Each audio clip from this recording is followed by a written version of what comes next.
life. I scarcely remember, but it was all true. So I'll tell you.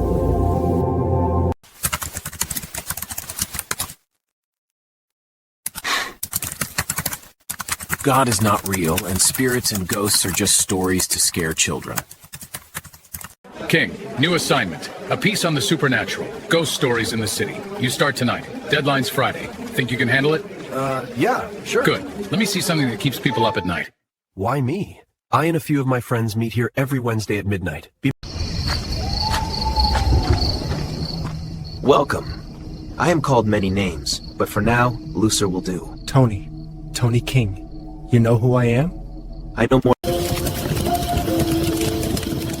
This is Tony, my guest. Let's get started. What are they all doing in India? We gather because stories keep us steady, like stars guiding us home. And some stories demand to be heard. What story is that? The one that changes everything.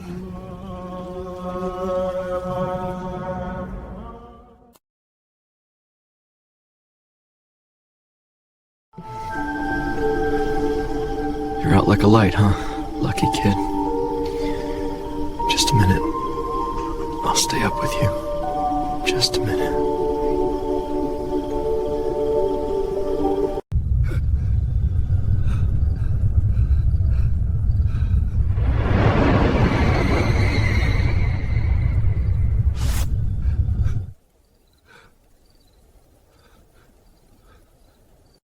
I saw her again, at the top of the stairs. She was standing over the baby and it just stopped. Completely stopped. I thought she was coming for him. Jock, what are you talking about? Oh, that's just the baby's great-grandmother. She comes to check on him every night. The clock usually...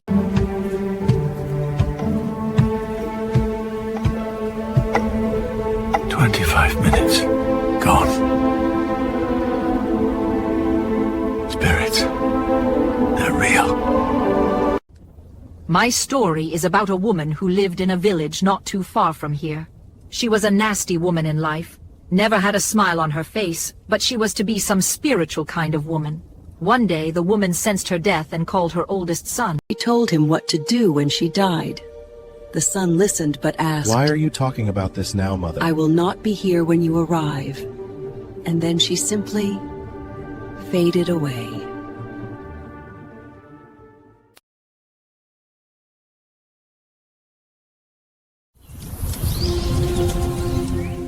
This story was told to me by my father when he was a boy. He was a U.S. Marine stationed here at Camp Pendleton in Camp Delmar. Walking to the Chow Hall when he noticed a group of strangely dressed Marines. None of the Marines looked at him or his friends.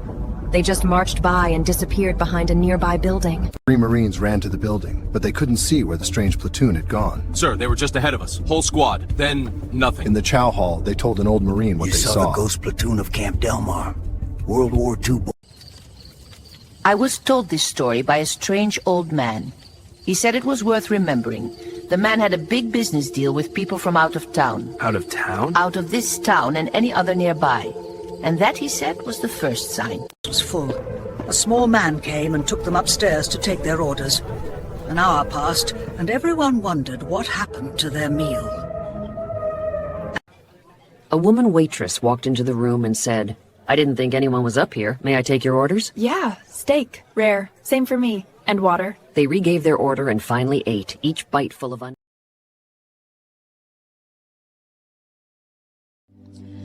This story was told to me by a man named Yu-E. The house was built on an old Civil War battlefield where many warriors had died. This is where the trail ends. Beyond that wall, the relic waits.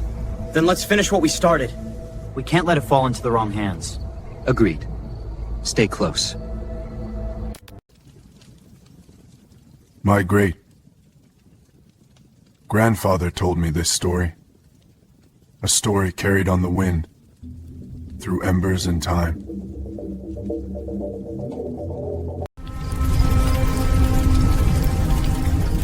Vittorio went to his tent and found his wife, still unmarried.